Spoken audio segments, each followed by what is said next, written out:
Hello students, आज के lecture में हम पढ़ने वाले साइंस पार्ट 1 का chapter number 6 refraction of light का पार्ट 3, जिसमें हम रिमेनिंग 2 टॉपिक्स क्लियर करने वाले हैं जो कि हमारे हैं total and partial internal reflection and production of rainbow. Topic start करने से पहले मैं आपको बता दूं, अगर आपने इस चैप्टर के पिछले 2 पार्ट्स नहीं देखे हैं तो आपको ये वीडियो लेक्चर नहीं समझ आएगा। तो आप पहले जाके वो दोनों पार्ट देखिए, जिसका लिंक मैंने डिस्क्रिप्शन में दिया हुआ है। चलिए स्टार्ट करते हैं। रिमेनिंग 2 टॉपिक में से पहला टॉपिक है हमारा partial and total internal reflection, जिसका डायग्राम यहाँ पे हमने ऑलरेडी बोर्ड पे बनाया हुआ है। सो आपको पता होगा पार्शियल मतलब इनकम्प्लीट, आधा अधूरा, टोटल मीन्स कंप्लीट, इंटरनल मतलब अंदर, रिफ्लेक्शन हम सभी को पता है। ओके, सो क्या है ये, कैसे है, चलिए स्टार्ट करते हैं। अब हमें पता चलता है कि अगर कहीं भी कोई भी लाइट रे डेंसर मीडियम से रेरर मीडियम में आती है, मैंने क्या बोला, अगर कभी भी कोई भी लाइट रे डेंसर मीडियम से रेरर मीडियम में आती है, सो क्या होता है, वो इस नॉर्मल के अवे बैंड होता है। बट यहाँ पे एक और चीज होता है, वो ये होता है कि जो इंसिडेंट रे है वो कंप्लीटली पूरा रिफ्रैक्ट नहीं होती है, वो थोड़ा बहुत क्या हो जाती है, रिफ्लेक्ट हो जाती है। मींस रिफ्लेक्ट होना मींस मैंने आपको फर्स्ट लेक्चर में ही बताया था कि वो सरफेस से टकरा के वापस उसी मीडियम में चली जाती है। ओके, सो यहाँ पे क्या होता है, जब कोई भी लाइट रे डेंसर से रेरर मीडियम में आता है तो कुछ अमाउंट क्या होता है, रिफ्लेक्ट हो जाता है, बाकी सारा रिफ्रैक्ट हो जाता है। और एक और चीज, यहाँ पे जो इंसिडेंट एंगल होता है, इंसिडेंट एंगल मींस आई, ये क्या होता है, छोटा होता है। किससे होता है छोटा, हमारे रिफ्रैक्टिव एंगल आर से। सो जब कभी भी लाइट रे डेंसर मीडियम से रेरर मीडियम में आएगा तो क्या होता है, यहाँ पे इंसिडेंट एंगल छोटा होता है हमारे रिफ्रैक्टिव एंगल से, और कुछ अमाउंट में जो लाइट रे है वो क्या होती है, रिफ्लेक्ट हो जाती है। तो चलिए यहाँ पे हमें वही पढ़ना है। यहाँ पे क्या है, ये वाटर है हमारा नीचे, ऊपर हमारा एयर है। सो एयर हमारा हो गया रेरर मीडियम, हमारा वाटर हो गया डेंसर मीडियम। सो हमने इस वाटर के अंदर यहाँ पे एक लाइट सोर्स रखा हुआ है। ओके, सो ये लाइट सोर्स से जब क्या होगा, लाइट रे इंसिडेंट होगा, है ना। सो कहां से, डेंसर से रेरर जा रहा है। सो क्या होगा हमारा, यहाँ पे ये रिफ्रैक्ट तो हो रहा है बट कुछ अमाउंट में, जैसे मैंने आपको बताया कि क्या हो रहा है, देखो, return back to the same medium, वापस उसी मीडियम में आ जा रहा है। सो यहाँ पे भी देखिए इंसिडेंट एंगल यहाँ पे बना, ये इंसिडेंट एंगल क्या होगा, इस रिफ्रैक्टिव एंगल से छोटा होगा। ओके, सो वैसे ही अगर मैं थोड़ा सा और एक्सपांड करता हूँ, बड़ा करता हूँ इस इंसिडेंट एंगल को, सपोज यहाँ पे मेरा इंसिडेंट एंगल 30 था, अब मैं कितना करता हूं, इसको 40 करता हूं।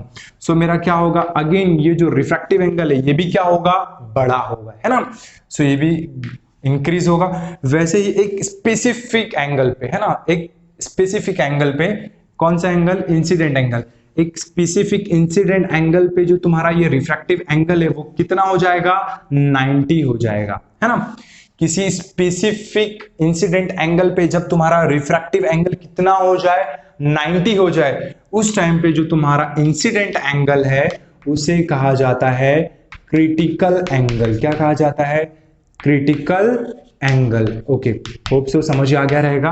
क्या कहा हमने कि जब आप क्या करते हैं, डेंसर से रेरर मीडियम में लाइट पास करते हैं तो कुछ अमाउंट में क्या होती है, लाइट रिफ्लेक्ट होती है, बाकी सारी रिफ्रैक्ट होती है।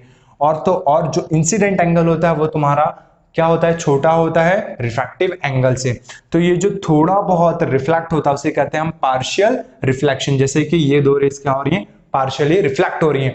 बट आप थर्ड इमेज में देखो, जब आपने थर्ड टाइम क्या किया है, इंसिडेंट किया है रे, है ना, तो एक स्पेसिफिक इंसिडेंट, कितना एंगल है मुझे नहीं पता, उस टाइम पे जो तुम्हारा जो रिफ्रैक्टिव एंगल होता है वो कितना हो जाता है, 90 हो जाता है। मतलब इन दोनों मीडियम के सरफेस पे आ जाता है। उस टाइम वाले जब तुम्हारा रिफ्रैक्टिव एंगल 90 हो जाए, उस टाइम पे जो तुम्हारा इंसिडेंट एंगल है उसे कहते हैं हम क्रिटिकल एंगल। ओके, सो अब क्या हो, अगर मैं क्रिटिकल एंगल मतलब जो एंगल ऑफ आई है इसको और बड़ा करूं, सपोज मैं मान लेता हूं कि जो ये मेरा क्रिटिकल एंगल है वो कितने का है, 60 का है। मैं जब मेरा एंगल ऑफ इंसिडेंट 60 रखता हूं तो मुझे रिफ्रैक्टिव एंगल 90 मिलता है, मतलब मेरा क्रिटिकल एंगल कितना हो गया, 60। बट मैं अब 60 से और बढ़ा रहा हूं, ग्रेड कर रहा हूं, है ना। सो मेरा जो क्या है, अब ये जो लाइट रे है ना, रिफ्रैक्टिव रेस जो थी क्या हो गई थी, 90 एंगल पे आ गए थे, है ना, हमारे ऐसे वो परपेंडिकुलर। बट मैं और इंक्रीमेंट करता हूं तो अब क्या होगा, ये सरफेस पे आ गई थी, अब क्या होगा, सेम मीडियम में पूरा का पूरा क्या हो जाएगा, रिफ्लेक्ट होगा, है ना। सेम मीडियम में आ गया मतलब रिफ्लेक्ट हो गया, तो पूरा का पूरा क्या हो जा रहा है, यहाँ पे रिफ्लेक्ट हो जा रहा है, तो हम उसे कहेंगे टोटल इंटरनल रिफ्लेक्शन। जब हम क्या कर रहे थे, रिफ्रैक्ट कर रहे थे डेंसर से रेरर में, कुछ अमाउंट में रिफ्लेक्शन हो रहा था, बाकी सारा रिफ्रैक्ट हो जा रहा था। बट एक स्पेसिफिक एंगल पे क्या होता है, आपका जो रिफ्रैक्टिव एंगल है वो 90 हो जाता है, जिसे हम कहते हैं क्रिटिकल एंगल। अगर मैं अगेन वापस से क्या करूं, इस क्रिटिकल एंगल को और इंक्रीमेंट दूं और बढ़ाऊं, तो क्या होगा, जो मेरा रिफ्रैक्टिव एंगल था, रिफ्रैक्शन होगा नहीं, पूरा का पूरा क्या हो जाएगा, रिफ्लेक्ट हो जाएगा। तो हम इसे कहेंगे total internal reflection. So hope so आपको ये पॉइंट क्लियर होगा, total and partial internal reflection. आते हैं इसके लास्ट टॉपिक पे, प्रोडक्शन ऑफ रेनबो। रेनबो कैसे बनता है, सो चलिए देखते हैं। बहुत छोटा सा टॉपिक है और ये अक्सर बोर्ड एग्जाम में पूछता है। देखते हैं चलिए कैसे होता है वो प्रोडक्शन ऑफ रेनबो। सो ये मैं वाटर ड्रॉपलेट बना रहा हूं, है ना, ये हमारा हो गया वाटर ड्रॉपलेट। ओके, सो आप सभी को पता है रेनबो प्रोडक्शन क्या है, एक ब्यूटीफुल नेचुरल फिनोमेना है जो हमें कभी कब देखने मिलता है, रेनी सीजन, है ना, बारिश के टाइम पे हमें देखने मिलता है। ओके, सो ये कैसे होता है, हमें रेनबो कैसे मिलता है बारिश के टाइम पे, तो क्या होता है, जो बारिश के टाइम पे जो हमारे वाटर ड्रॉपलेट होते हैं ना, बारिश की बूंदे, है ना, वो क्या करते हैं, एक मीडियम क्रिएट करते हैं। जैसे हमारे एटमॉस्फेयर में एयर है सपोज, है ना, सो एयर हमारा क्या हो गया, रेरर मीडियम हो गया, और water droplet means, water means क्या, यहाँ पे एक सेकंड मीडियम, तो ये हमारा हो गया डेंसर मीडियम। एक हमारा हो गया रेरर मीडियम, दूसरा हो गया हमारा डेंसर, तो दो डिफरेंट मीडियम क्रिएट हो गए। तो अब जब लाइट रे इन दोनों डिफरेंट मीडियम में पास होगा तो क्या होगा, एंगल चेंज करेगा। तो कैसे करेगा, कैसे होता है रेनबो का प्रोडक्शन, तो रेनबो के प्रोडक्शन में 3 डिफरेंट प्रोसेस का कॉम्बिनेशन है, जिसमें से एक प्रोसेस 2 बार होता है। चलिए देखते हैं कौन कौन सा। सबसे पहले होगा रिफ्रैक्शन ऑफ लाइट, सबसे पहले क्या होगा, refraction of light, then second dispersion of light, and third one is internal reflection. And again वापस से क्या होगा, जो आपका रिफ्रैक्शन स्टार्ट में होता, अगेन आपको एक और बार रिफ्रैक्शन करना होता है। इस तरीके से ये 3 कॉम्बिनेशन, इन तीनों रिएक्शन के कॉम्बिनेशन से हमें क्या मिलता है, रेनबो मिलता है। कैसे मिलता है चलिए देखते हैं। यहाँ पे ये हमारा सन है, ओके, सन है, यहां से सनलाइट हमारी आ गई, ठीक है।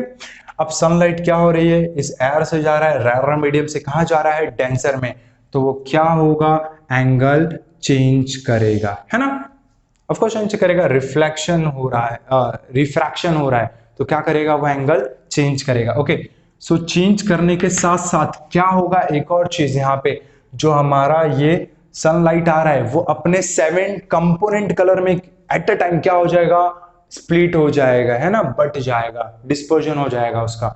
सो ये अपने डिफरेंट 7 कलर्स में क्या हो जाएगा, डिस्पर्ज हो जाएगा। उसके बाद अभी जो अंदर ये लाइट रेज आ गई, अब इनका क्या होगा, अंदर इंटरनल रिफ्लेक्शन। सो ये अगेन क्या करेंगे, आपस में रिफ्लेक्ट करेंगे। ओके, सो अभी तक कितने प्रोसेस हो गए, 3। कौन से, सबसे पहले यहां से लाइट रे इंटर हुआ, इंसिडेंट हुआ एंड रिफ्रैक्ट हो गया, एक मीडियम से दूसरे मीडियम में पास होकर एंगल चेंज किया, रिफ्रैक्ट। एट दैट टाइम उसने क्या किया, यहाँ पे स्प्लिट हो गया, है ना, डिस्पर्ज हो गया है उसके कलर्स का, तो dispersion second process. And third, यहाँ पे उनका इंटरनल क्या हो गया है, reflection. And again last one क्या होगा, यहाँ पे उनका अगेन हो जाएगा उनका रिफ्रैक्शन। सो यहाँ पे रिफ्रैक्शन हमें 2 बार देखने मिलता है। तो इस तरीके से हमें क्या मिलता है, रेनबो प्रोडक्शन। होप सो आपको ये टॉपिक्स भी समझ आ गए होंगे। Thank you.